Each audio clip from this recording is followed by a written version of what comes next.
Tagumpay nga po mga idol na naipanalo ng Golden State Warriors ang kanilang last game kahapon sa Denver Nuggets na siyang nagpaangat sa kanilang record na 46 wins, 31 losses at nagpanatili sa ikalimang pwesto sa West. Pero hindi rin naman yan ang pinakamataas na pwesto na pwede nilang makuha dahil kayang-kaya nga po nilang umabot hanggang sa ikatlong pwesto. In fact, 1 game lang naman ang kalamangan sa kanila ng top 3 na Lakers at 0.5 games naman ang kalamangan ng top 4 na Denver Nuggets. At kung sakali mang maipanalo nila ang lahat ng mga natitirang games at matalo naman ang Lakers at Denver Nuggets sa mga laban nito, siguradong sila ang makakakuha ng pwesto. Kaya hindi na nga nakapagtataka bakit patuloy na umiingay at bumuboses ngayon si Draymond Green. In fact, matapos lamang na matalo ng Nuggets kahapon, agad nga itong niyabangan si Nikola Jokic matapos nitong kayang-kaya nilang talunin at sinabi niya na kaya nilang patumbahin ito sa isang 7-game series kung sakaling magkatapat sila.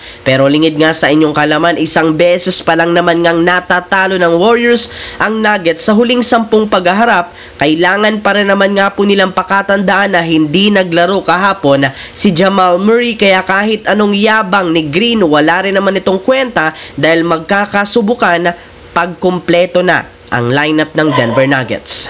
Samantala, matapos nga po na makuha ni Luka Doncic ang kanyang rhythm sa panalo ng Lakers kahapon, maraming ang mga fans ang natuwa at maging si LeBron. Ayon sa naging pahayag nito, masaya nga siya na magkaroon ng magandang performance si Doncic, gayong eto rin naman ang magsisilbing susi para ma-secure nila ang pwesto sa West. Inamin nga ni LeBron na ayaw talaga niyang bumagsak sa play-in tournament at mas gusto nga po nitong makapasok sa playoffs. Kung buwebinasin man, mas gusto nilang magkaroon ng home court advantage sa first round. And since hawak nila ang top 3 sa West, plano nga po nilang manatili ang ganitong klaseng pwesto bago matapos ang regular season.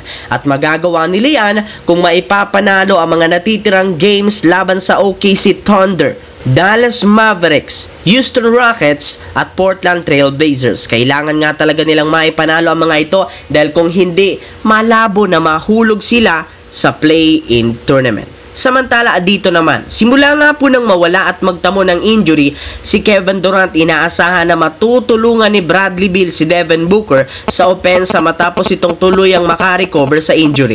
Ngunit base sa balita, imbes na magkaroon ito ng impact, mas lalo lamang nga itong nagpahina sa team matapos siyang magkaroon ng 1 point laban sa Boston Celtics at nagawa niya yan sa loob ng 30 minutes na playing time. Well, kahit man kagagaling pa lang nito sa injury at kinukuha pa ang kanyang rhythm, kailangan para naman nga nitong magkaroon ng mas malaking ambag sa opensa. Hindi rin naman biro ang kanyang kontrata sa Phoenix Suns, kaya dapat nga siyang mag-step up kahit ano man ang mangyari. At kung hindi nila magagawa, mas mabuti nga pong umalis na ito sa team. Ayon sa ilang mga analyst, kailangan nga pong i-waive ni Bill ang kanyang no-trade clause sa summer dahil ito lang naman ang at least nitong magagawa para matulungan ng Phoenix Suns na mabago ang kanilang lineup.